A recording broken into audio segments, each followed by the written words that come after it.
Con đã rơi vào vòng xoáy của tội lỗi.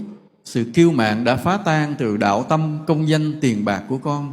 Giờ đây con rất thấm thía lời dạy của Sư Phụ về sự khiêm hạ. Xin Sư Phụ hãy dạy con phải bắt đầu từ công đức gì để làm lại cuộc đời. Từ ba cái tác ý nha: tôn kính Phật, yêu thương chúng sinh và khiêm hạ. Ba cái tác ý trước khi ta ngồi thiền.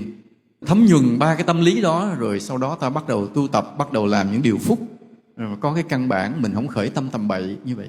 Nhớ như vậy, cái kiêu mạn là một bản năng tự nhiên của chúng sinh, mà Bồ Tát phải dùng trí tuệ rất nhiều mới diệt trừ được.